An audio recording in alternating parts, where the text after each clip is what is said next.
UT बने हुए 2 साल हो गए, एग्रीकल्चर के क्षेत्र में कितना लद्दाख आगे बढ़ा है? यूटी बनने के बाद में एग्रीकल्चर सेक्टर है हमारा, उसमें जो बजट की जो पहले जो बजट हमें मिलता था उसमें कई गुना वृद्धि हुई है। और उसमें खास तौर से जो किसानों को, जो मार्जिनल फार्मर है, उसको काफ़ी सपोर्ट किया गया है। चाहे वो सीड रिप्लेसमेंट हो, चाहे उसके अलावा जो वर्मी कंपोस्टिंग हो, या उसमें एग्रीकल्चर इम्प्लीमेंट्स की बात हो, या ड्रिप इरिगेशन की बात हो, तो इन सभी सेक्टर्स में काफ़ी काम किया गया है। और एक मेजर जो सेक्टर जिसमें काम किया गया है वो लद्दाख ग्रीन हाउस है, जिसमें इस साल भी हमने 300 के करीब ग्रीन हाउस का निर्माण किया, और इस साल हमारी कोशिश है कि हम 1000 ग्रीन हाउस को कंप्लीट करें। तो ओवरऑल यूटी बनने के बाद में एग्रीकल्चर सेक्टर में बजट में कई गुना बढ़ोतरी हुई है, और नए हमने काफ़ी काम इसमें शुरू किए हैं, जिससे कि फार्मर्स की इनकम भी बढ़ रही है और फार्मर्स को सपोर्ट भी मिल रहा है, जिससे कि फार्मर एग्रीकल्चर में अपना अच्छा इनकम कमा सके और अच्छा प्रोड्यूस लद्दाख को दे सके। मोदी जी का सपना है लद्दाख को आत्मनिर्भर बनाने का, उस दिशा में आप क्या काम कर रहे हैं? हमारी कोशिश है कि जो हमारी इंडिजिनस वैरायटी है एग्रीकल्चर में, चाहे बकवीट हो या जो हो या बाकी सब्जियां या फ्रूट्स हो, तो इन सभी को हमारी कोशिश है कि इन सभी वैरायटीज़ को हम प्रोटेक्ट करें, और इन वैरायटीज़ को हम इतना प्रोडक्शन लेके आए कि उसको हम मार्केट भी कर सकें, बाहर की जो मार्केट्स हैं उसमें।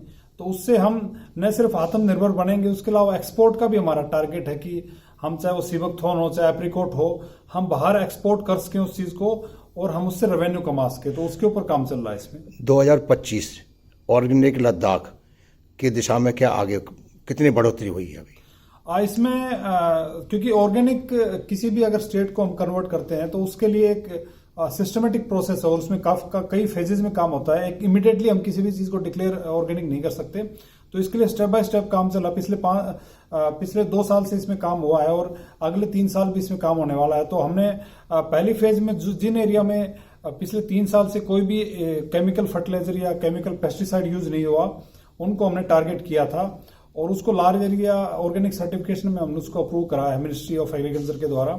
अब दूसरा टारगेट हमारा ये है कि जिन एरियाज में बहुत कम फर्टिलाइजर को हम यूज कर रहे हैं, तो उसको हम स्टेप बाय स्टेप उसको हम रिड्यूस करें। तो वो भी हमने इस साल, हमारी कोशिश है कि कोई 20-30% एरिया हम उसमें टारगेट कर रहे हैं।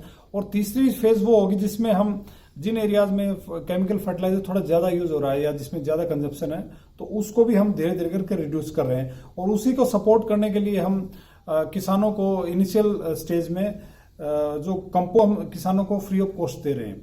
तो उससे बेनिफिट ये होगा कि जो केमिकल फर्टिलाइजर के ऊपर डिपेंडेंसी वो कम हो जाएगी, और लोगों को वर्मी कंपोस्टिंग की तरफ रुझान मिलेगा, जिससे कि जो शिफ्ट है ऑर्गेनिक का फ्रॉम केमिकल फर्टिलाइजर, वो एक आसान शिफ्ट होगा, और उसको किसान इजीली एक्सेप्ट भी कर पाएंगे। जो लोग ऑर्गेनिक खेती कर रहे हैं अभी प्रेजेंट में, उनकी शिकायत है कि उनको उतने अच्छे दाम नहीं मिलते। एक तो ईल्ड कम हो जाती है उनकी, तो उसको कैसे आप आगे किस तरह के लेके जाने वाले हैं? इसमें 2 चीजें हैं। ईल्ड के जहां तक बात है, लद्दाख एक डिफरेंट इसमें एग्रीकल्चर की तरफ से एक डिफरेंट स्टेज है लद्दाख में, क्योंकि लद्दाख में सिर्फ मोनोक्रॉप है मैक्सिमम एरियाज में, और कुछ एरियाज में डबल क्रॉप भी है।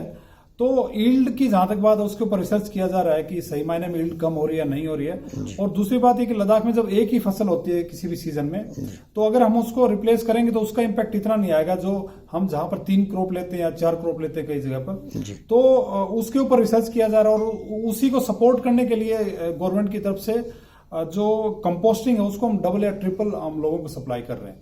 तो एक तो ये चीज, जहां तक रेट की बात है, तो रेट में उसमें 2 चीजें हैं कि अगर हम कोई भी प्रोडक्ट है उसको अगर हम नॉर्मल अगर सेल करेंगे तो उसको वैल्यू नहीं मिलेगा किसी भी किसान को, और अगर हम उसको ऑर्गेनिक ब्रांडिंग करके उसको सेल करते हैं तो उसका वैल्यू मिलेगा।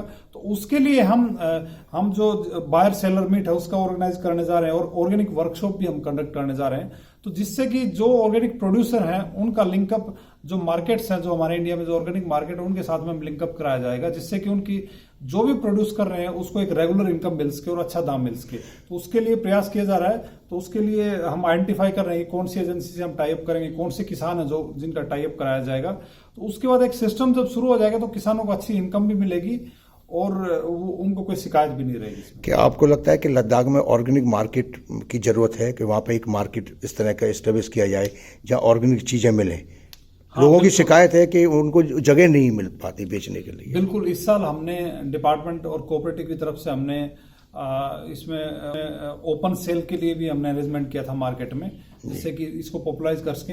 अब हम कोऑपरेटिव डिपार्टमेंट के साथ में मिलकर हम एक ऑर्गेनिक कियोस्क वगैरह हम लोगों को देने जा रहे हैं, जिससे कि फ्यूचर में उनको जब भी कोई सेल करना तो वो एक ऑर्गेनिक उसके ऊपर सेल कर सके। तो उसके लिए प्रयास किया जा रहा है और इस सीजन में हमारी कोशिश है कि उसको शुरू कर पाए। हिल काउंसिल और एडमिनिस्ट्रेशन, यूटी एडमिनिस्ट्रेशन, दोनों में तालमेल कितना है?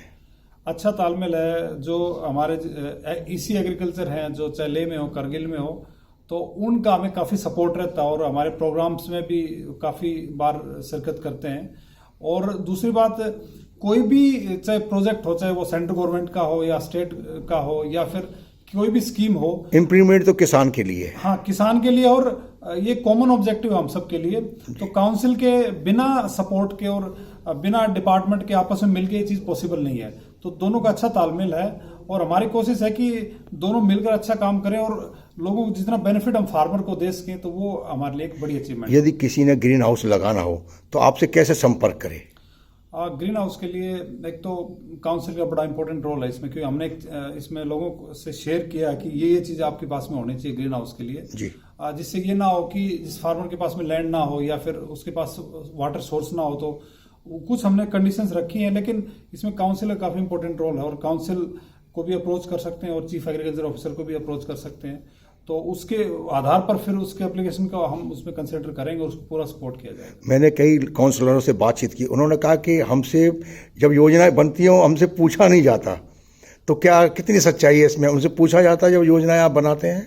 बिल्कुल। इसमें मैं बताऊं आपको, जैसे लद्दाख ग्रीन हाउस है या ऑर्गेनिक है, ये काउंसिल की स्कीम्स हैं जी। डिपार्टमेंट तो सिर्फ इसको इम्प्लीमेंट कर रहा है। तो काउंसिल ने लद्दाख ग्रीन हाउस को टेक्नोलॉजी ट्रांसफर बिहार से लिया था, फिर उसके बाद में चाहे ऑर्गेनिक हो, ये भी काउंसिल का एक इनिशिएटिव है। इसमें सिक्किम का टूर भी किया था और मतलब ये सारी चीजें काउंसिल के सहयोग से की जा रही है और उनका काफी इसमें गाइडेंस भी और काफी सपोर्ट भी है। Thank you.